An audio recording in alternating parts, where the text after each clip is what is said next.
ഇന്ന് മിക്ക ആളുകളിലും skin problems കൂടി വരികയാണ്. സ്കിൻ ഡ്രൈ ആകുന്നത് മൂലമുണ്ടാകുന്ന അസുഖങ്ങളും ഒട്ടും കുറവല്ല. പ്രത്യേകിച്ച് കാല് വിണ്ടുകീറുന്നത്, മുടി പിടിക്കുന്നത്, സ്കിൻ അലർജികൾ, ചൊറിച്ചിൽ, തലയിൽ താരൻ എന്നിവയെല്ലാം സ്കിൻ പ്രോബ്ലംസ് ആണ്. ഇതിനെല്ലാം ഒരൊറ്റ ദിവസത്തെ ഉപയോഗം കൊണ്ട് പരിഹരിക്കാൻ സാധിക്കുന്ന ഒരു മരുന്നുണ്ട്. അതാണ് ദന്തപ്പാല. ദന്തപ്പാല എണ്ണ ഉപയോഗിക്കുന്നതിലൂടെ ഇത്തരം പ്രശ്നങ്ങളെല്ലാം പരിഹരിക്കാനായിട്ട് സാധിക്കുന്നു എന്നതാണ് വാസ്തവം. അതും ഒരൊറ്റ ദിവസത്തെ ഉപയോഗം കൊണ്ട് തന്നെ ഇത്രയും റിസൾട്ട് ഉണ്ടാക്കിയെടുക്കാൻ സാധിക്കുന്നു എന്നുള്ളത് ഇത്തരം പ്രശ്നങ്ങൾ കൊണ്ട് ബുദ്ധിമുട്ടുന്നവർക്ക് ഏറെ നല്ലൊരു കാര്യമാണ്. ദന്തപ്പാലയുടെ ഇലകളിൽ അമിനോ ആസിഡുകളും ഫ്ലേവനോയിഡുകളും ലൂപ്പിയോൾ എന്ന ട്രൈ ടെർപ്പനോയിഡും ബീറ്റ സൈറ്റോസ്റ്റിറോൾ എന്ന സ്റ്റിറോയിഡും അടങ്ങിയിട്ടുണ്ട്. ഇതിൽ എടുത്തു പറയേണ്ട ഒരു കാര്യം, സോറിയാസിസ് എന്നൊരു രോഗത്തിന് പോലും ഫലപ്രദമായിട്ടുള്ള മരുന്നായിട്ട് നമുക്ക് ദന്തപ്പാല ഉപയോഗിക്കാം എന്നുള്ളതാണ്. ദന്തപ്പാല നമ്മൾക്ക് എന്തൊക്കെ പ്രശ്നങ്ങൾക്ക് എങ്ങനെയൊക്കെ ഉപയോഗിക്കാം നമുക്ക് നോക്കാം. കാലിൽ ഉണ്ടാകുന്ന വിണ്ടുകീറൽ മാറാനായിട്ട് നമുക്ക് ഏറ്റവും ഫലപ്രദമായിട്ട് ഉപയോഗിക്കാൻ പറ്റുന്ന ഒന്നാണ് ദന്തപ്പാല. നമുക്കറിയാം, കാൽപാദം വിണ്ടുകീറിയാൽ അത് കാണാൻ തന്നെ ഒരു അഭംഗിയാണ്. അതുമാത്രമല്ല നല്ല വേദനയും, ഇതിൽ അഴുക്ക് പിടിച്ച് കാലാകെ വൃത്തികേടാകുകയും ചെയ്യും. പ്രത്യേകിച്ച് കാലാവസ്ഥ മാറുന്നതിനനുസരിച്ചോ അല്ലെങ്കിൽ വരണ്ട ചർമ്മമുള്ളവരിലൊക്കെ ആണെന്നുണ്ടെങ്കിൽ ഇത് കൂടുതലായിട്ടും ബുദ്ധിമുട്ടുണ്ടാക്കുന്നതായിട്ട് കാണാം. ഇതിനായിട്ട് നമ്മൾ മെഡിക്കൽ ഷോപ്പിൽ നിന്നും പല മരുന്നുകൾ വാങ്ങി പരീക്ഷിച്ച് നോക്കാറുണ്ട്. അങ്ങനെ വാങ്ങി നമ്മൾ ഉപയോഗിക്കുന്ന മരുന്ന് അപ്പം നമുക്കൊരു ആശ്വാസം തന്നെന്ന് പറഞ്ഞാലും ചിലപ്പോൾ കുറച്ച് നാൾ കഴിയുമ്പോൾ ഇതേ അസുഖം വീണ്ടും വരാം. എന്നാൽ ഇതിനെല്ലാം ഉത്തമ പരിഹാരമായിട്ട് നമുക്ക് ദന്തപ്പാല ഉപയോഗിക്കാം. ദന്തപ്പാലയുടെ ഇലകൾ എടുക്കാം. നമുക്കതിനായിട്ട് ഇലയുടെ അളവ് എത്രത്തോളം ഉണ്ടോ അത്രയ്ക്കും വെളിച്ചെണ്ണ എടുക്കുക. ഇല നന്നായിട്ട് പിച്ചി ചീന്തി വെളിച്ചെണ്ണയിൽ ഇടാവുന്നതാണ്. ഇല പിച്ചി ചിന്തി ഇടാൻ പറഞ്ഞത്, ഈ ദന്തപ്പാലയിൽ ഇരുമ്പ് തൊട്ടാൽ അതിൻ്റെ ഔഷധ ഗുണം കുറയുമെന്നാണ് പറയുന്നത്. അതിനായിട്ട് ഇല പറിക്കാനായിട്ട് പോകുമ്പോഴാണെങ്കിലും അല്ല ഇല മുറിച്ചിടാനാണെങ്കിലും നമ്മൾ കത്തി ഉപയോഗിക്കാതിരിക്കുന്നത് അല്ലെങ്കിൽ ഇരുമ്പിൻ്റെ സാധനങ്ങൾ തൊടാതിരിക്കുന്നതാണ് നല്ലത്. ഇങ്ങനെ പിച്ചി ചിന്തിയ ഇല വെളിച്ചെണ്ണയിൽ ഇട്ട് വെച്ചിട്ട് കുറഞ്ഞത് 7 ദിവസമെങ്കിലും നമ്മൾ ഇത് വെയിലത്ത് വെക്കണം. ദിവസങ്ങൾ കഴിയുന്തോറും വെളിച്ചെണ്ണയുടെ നിറം നല്ല വൈൻ നിറമാകാനായിട്ട് തുടങ്ങും. എത്രത്തോളം ദിവസം വെയിലത്തിരിക്കുന്നോ അത്രത്തോളം ഗുണവും ഈ വെളിച്ചെണ്ണയിൽ കൂടും.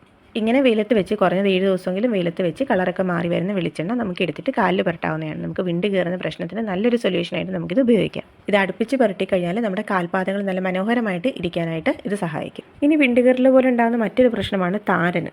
നമുക്ക് നേരത്തെ പറഞ്ഞതുപോലെ തയ്യാറാക്കിയെടുക്കുന്ന എണ്ണ ഉപയോഗിച്ച് നമ്മുടെ തലയിൽ നന്നായിട്ട് തേച്ച് പിടിപ്പിക്കാം. ഇത്തരത്തിൽ എന്നും ഉപയോഗിക്കുന്നത് തലയിലുണ്ടാകുന്ന താരം വേഗത്തിൽ മാറുന്നതിനും നമ്മുടെ സ്കാൽപ്പ് വൃത്തിയാകുന്നതിനും നല്ല രീതിയിൽ സഹായിക്കും. ചിലർക്ക് തലയിൽ കട്ട പിടിച്ച പോലെ താരം കാണാറുണ്ട്. അപ്പോൾ അത്തരം ബുദ്ധിമുട്ട് അനുഭവിക്കുന്നവരാണെന്ന് പറഞ്ഞാലും ദന്തപ്പാലയുടെ എണ്ണ തയ്യാറാക്കിയിട്ട് തലയിൽ തേച്ച് പിടിപ്പിക്കാം. അടുപ്പിച്ചിത് ഉപയോഗിക്കുന്നതിലൂടെ നമ്മുടെ തലയിലെ താരൻ മാറിയിട്ട് നമുക്ക് നല്ല മുടി കിളിർക്കുന്നതായിട്ട് നമുക്ക് കാണാം. ഇനി അടുത്തത് സോറിയാസിസ് ആണ്. ചിലരിൽ കാണപ്പെടുന്ന ഒരു സ്കിൻ ഡിസീസാണ് സോറിയാസിസ്. സോറിയാസിസ് മൂലം നമ്മുടെ സ്കിന്നിൽ കാണപ്പെടുന്ന തടിപ്പും ചൊറിച്ചിലും വ്രണങ്ങളും എല്ലാം ദന്തപ്പാല വെളിച്ചെണ്ണ ഉപയോഗിക്കുന്നതിലൂടെ മാറ്റിയെടുക്കാനായിട്ട് കഴിയും. ഇതിനായിട്ട് നമ്മൾ നേരത്തെ പറഞ്ഞതുപോലെ തന്നെ എണ്ണ തയ്യാറാക്കാനായിട്ട് ഇരുമ്പിൻ്റെ അംശം ഒട്ടുമില്ലാതിരിക്കാനായിട്ട് പ്രത്യേകം ശ്രദ്ധിക്കണം. അതുകൊണ്ട് തന്നെ ഇതിൻ്റെ ഇലകൾ കൈകൊണ്ട് പൊട്ടിച്ചെടുക്കുന്നതായിരിക്കും നല്ലത്. കൂടാതെ എണ്ണ തയ്യാറാക്കാനായിട്ട് ഇത് കൈകൊണ്ട് തന്നെ ചെറുതായിട്ട് നുറുക്കിയിടുന്നതായിരിക്കും നല്ലത്. ദന്തപ്പാലയുടെ ഇല നമ്മൾ എത്രത്തോളം എടുക്കുന്നുണ്ടോ അത്രയും തന്നെ അളവിൽ വെളിച്ചെണ്ണയും നമ്മൾ എടുക്കണം. 2 സമാസമം എടുത്ത് ഒരു മൺചട്ടിയിലാക്കി വെയിലത്ത് വയ്ക്കാം. 7 ദിവസം ഇത്തരത്തിൽ വെയിലത്ത് വയ്ക്കണം. അതിനുശേഷം അരിച്ചെടുത്ത് കുപ്പിയിലാക്കിയിട്ട് ഉപയോഗിക്കാം. ഇതിനായിട്ട് ഉരുക്ക് വെളിച്ചെണ്ണ എടുക്കുകയാണെന്നുണ്ടെങ്കിൽ കൂടുതൽ നല്ലതാണ്. ഇത്തരത്തിൽ തയ്യാറാക്കിയെടുക്കുന്ന വെളിച്ചെണ്ണ കുറച്ച് മാസം അടുപ്പിച്ച് പുരട്ടി കഴിഞ്ഞാൽ സോറിയാസിസിന് ശമനം ലഭിക്കുന്നതായിട്ട് കാണാം. കൂടാതെ കാലിൽ അമിതമായിട്ട് ഉണ്ടാകുന്ന മുരിയും വരൾച്ചയും ഒക്കെ തടയാനായിട്ടും ഈ എണ്ണ നമുക്ക് ഉപയോഗിക്കാം. ഇത് നമ്മൾ നന്നായിട്ട് നമ്മുടെ ദേഹത്ത് തേച്ച് പിടിപ്പിച്ച് കുളിക്കുന്നത് നമ്മുടെ സ്കിൻ നല്ലതാക്കാനും സ്കിന്നിലുണ്ടാകുന്ന അലർജികളൊക്കെ ഇല്ലാതാക്കുന്നതിനും സഹായിക്കും. കാലപ്പഴക്കം ചെന്ന സ്കിൻ പ്രോബ്ലംസ് ആണെങ്കിൽ പോലും ഈ എണ്ണ ഉപയോഗിക്കുന്നതിലൂടെ അവയെല്ലാം മാറ്റിയെടുക്കാനായിട്ട് നമുക്ക് സാധിക്കും. അതിനായിട്ട് നമ്മൾ ചെയ്യേണ്ടത് അടുപ്പിച്ച് കുറച്ച് മാസത്തോളം ഈ എണ്ണ തയ്യാറാക്കി വെക്കണമെന്നുള്ളത് മാത്രമാണ്.